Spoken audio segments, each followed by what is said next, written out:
Ah, tout le monde, c'est Christo. Aujourd'hui, on se retrouve pour les Breaking News. Et aujourd'hui, je vais donc vous parler à propos de la PlayStation VR, qui est un casque à réalité virtuelle, mais en tout cas pour Sony. Enfin, en tout cas de chez Sony, puisque je vous ai parlé là il y a quelques jours, du casque à réalité virtuelle l'Oculus Rift, de Facebook. C'est vrai que ça peut paraître un peu bizarre parce que, voilà, on retrouve un peu des casques à réalité virtuelle, même certainement peut-être avoir des informations du côté de Microsoft pour la Xbox One, parce que on a vraiment un tas d'informations sur ces casques à réalité virtuelle. Donc ça veut dire aussi que lequel choisir, lequel sera peut-être le meilleur, etc., etc. On peut se poser aussi pas mal de petites questions. Le petit problème aussi, c'est que ça va être le prix, c'est que ça coûte super cher. Donc je vais vraiment vous donner des petites informations, enfin en tout cas assez intéressantes, du PlayStation VR. Soit je crois le pseudo de ce casque à réalité virtuelle, c'est le Morpheus, il s'appelle comme ça, mais plus exactement on l'appelle le PlayStation VR, avec une petite information qui est apparue il y a pas très longtemps. C'est que par contre ce casque là devra être épaulé aussi d'un petit boîtier externe qui va devoir gérer les tâches les plus complexes.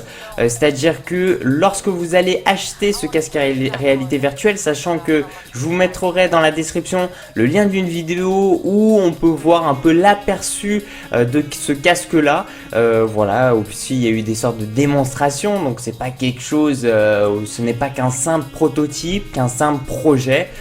C'est déjà mis en œuvre, il y a déjà des casques, en tout cas PlayStation VR qui existent, et ça va être intéressant parce que quand on regarde la fiche technique, on peut se dire putain, en tout cas c'est vrai que ce casque là que nous propose Sony, c'est de la qualité, c'est de la bombe. Après du côté de Facebook, du côté de Microsoft, c'est trop vague pour l'instant, mais c'est vrai que celui de Sony, on commence à avoir pas mal de petites informations. Je vais juste vous lire un petit texte et puis après vraiment vous donner toutes les informations, comme ça vous allez pouvoir vous donner une petite idée de tout ça. Donc les casques de réalité virtuelle donc destinés au grand public sont annoncés donc comme la future grande tendance en fait dans le domaine donc du jeu vidéo. Donc c'est ce que je vous dis depuis je crois ma dernière vidéo où je vous ai parlé aussi du casque à réalité virtuelle, mais pour Facebook. Pas étonnant dès lors en fait que les constructeurs se lancent dans la bataille, blablabla.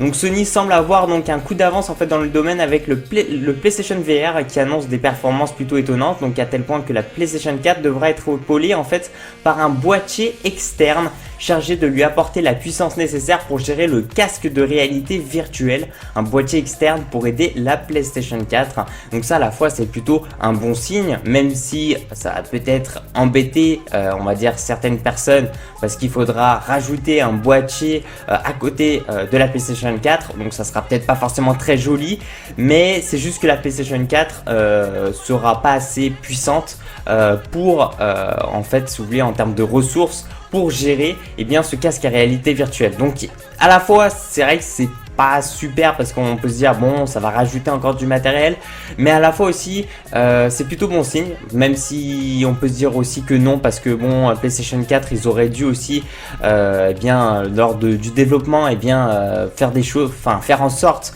qu'il n'y a pas besoin d'avoir un petit boîtier en plus.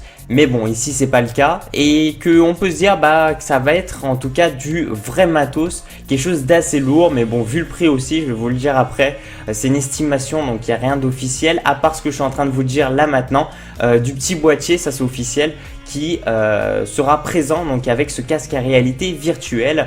Donc alors que l'on se demandait donc comment la PS4, qui peine parfois donc à faire tourner des jeux en 1080p à 60 fps, allait pouvoir assurer donc un taux de rafraîchissement annoncé à 90 voire 120 fps dans la même résolution en fait pour le VR. C'est-à-dire que ici on va passer avec beaucoup plus de fps, donc d'images par seconde, donc ça va nécessiter beaucoup plus de ressources. C'est pour ça qu'on aura ce petit boîtier en plus, et que à la fois aussi c'est juste quand vous allez regarder votre écran, si vous avez bien sûr un bon écran, ça va être une sorte de claque graphique parce que le jeu sera beaucoup plus fluide, même 2 fois plus fluide que ce que vous pouvez voir actuellement sur avec votre PlayStation 4 ou votre Xbox One grâce à ce casque à réalité virtuelle. Donc au niveau du prix, nous n'avons pas de prix, par contre c'est une estimation de prix d'après des leaks, des sources, donc ça reste à voir. Donc c'est 399 € lors de sa sortie, et ça a été précisé que rien n'a cependant été confirmé par Sony. J'ai regardé sur pas mal de sites et tout, et ils disent souvent 399 €.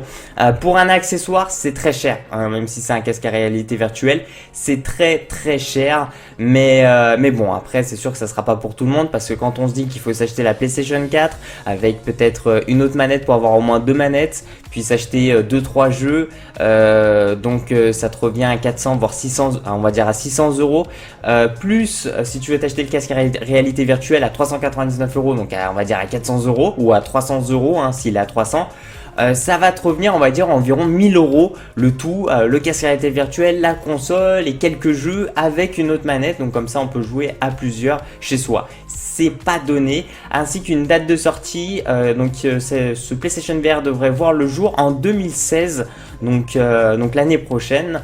Donc ça va être joli à voir. C'est vrai qu'à un moment je me suis dit peut-être que là en fin d'année avec Noël et tout, mais c'est vrai que c'est pas possible parce que bon, il y a des démarches marketing aussi qui vont se faire, hein, une tonne de publicité, même si c'est le cas actuellement, mais il y aura beaucoup plus de démarches qui vont s'effectuer. Donc ça sera pour l'année prochaine, hein, il faut mettre ça en place. Au niveau des caractéristiques, donc c'est un écran OLED de 5,7 pouces, une résolution donc de 1920-1080, avec une technologie donc RGB, le son, ça sera une technologie 3D audio angle de vue, 3D audio excusez-moi, et l'angle de vue sera de 100 degrés, et un framerate en fait de 120 images par seconde. Et le composant, donc apparemment c'est un gyroscope accéléromètre, un 9 LED traqué par la PlayStation Caméra Jeu. Il y a une liste de 50 jeux apparemment qui sera compatible avec le PlayStation VR. Ça c'est vraiment toutes les informations qu'on suppose, à part avec ce petit boîtier où c'est officiel. Sinon le reste c'est pas officiel, mais franchement si ça va être un truc de ce genre là, ça va être juste époustouflant. Je suis pas souvent je dis que bon, c'est vrai que ça sert pas à grand chose, ou alors que pour le prix forcément on se retrouve avec une pas très bonne qualité. Enfin en tout cas on peut vraiment pousser encore plus la technologie. Alors là certes on peut encore plus pousser, elle est encore plus loin, mais c'est quand même pas mal, hein. Après il faut que la PS4 elle arrive à faire tourner on va dire cet appareil, cet accessoire. Et bon c'est vrai que le prix est très cher, hein, 399 €. Alors ce qu'il devrait faire c'est faire des packs, donc le casque à réalité virtuelle avec des jeux. Faut espérer après que ça marche, parce que c'est, on va dire, peut-être en 2016 ça va être la première année où on va avoir peut-être Facebook, Xbox et PlayStation qui vont se mettre dans la même année, dans le casque à réalité virtuelle. Mais normalement Facebook ne sera pas en tout cas ne pense pas sortir le casque à réalité virtuelle en 2016, mais plus dans les années on va dire 2018, 2019, 2020. Enfin ça je vous en ai parlé, donc ça après ça reste à voir, mais que normalement ça se fera pas tout de suite. Mais c'est vrai que parce que forcément si on voit Sony qui vont sortir un casque à réalité virtuelle, d'ici très peu de temps on aura aussi Microsoft, parce que Microsoft on n'entend pas trop parler, mais peut-être qu'ils pensent et qu'ils sont en train de faire de très belles choses aussi de leur côté, hein. Faut pas oublier, dans les deux sens, ça peut être très intéressant, même voir après une guerre de prix, quel casque sera le moins cher entre celui de la Xbox One ou de la PlayStation 4, etc., etc. Mais c'est vrai que côté Xbox, j'ai pas entendu beaucoup de choses.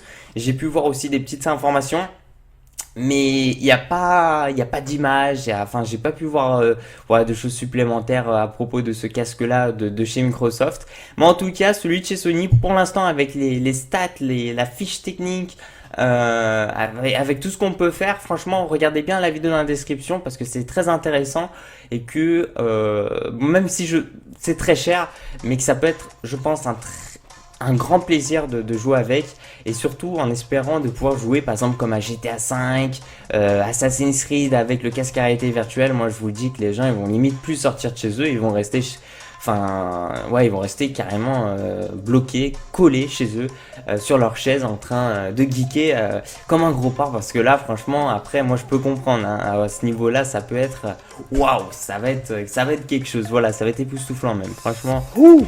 Ça va être quelque chose, vraiment. Merci beaucoup les gens, merci de mettre un petit j'aime à la vidéo, ça fait super plaisir. De me suivre sur ma page Facebook personnelle aussi. Je tenais juste à préciser que des fois je réponds, enfin j'essaye en tout cas de répondre la plupart du temps dans la barre des commentaires. J'ai pu voir des fois des petits commentaires en disant oh c'est dommage tu réponds plus.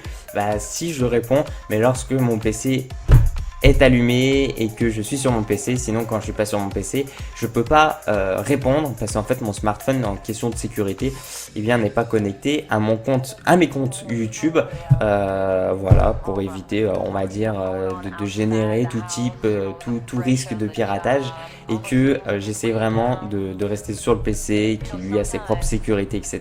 C'est beaucoup plus simple à gérer un PC et qui fait ses petits trucs, qui fait ses petites galères et lorsque je suis sur le PC, j'essaie de répondre à un maximum de personnes. Voilà, il y aura pas mal de vidéos d'ici très peu de temps, je pense. J'aimerais bien parce qu'il y a un tas d'informations et ça m'intéresse. Et je vois aussi que ça vous intéresse, donc ça c'est super. Voilà, merci à tous les gens, puis je vous dis à la prochaine. Ciao, ciao. Peace out. Voilà, prenez soin de vous. Puis bonne soirée. Puis ce soir, il y a France-Allemagne. Voilà, pour les footix. Footix.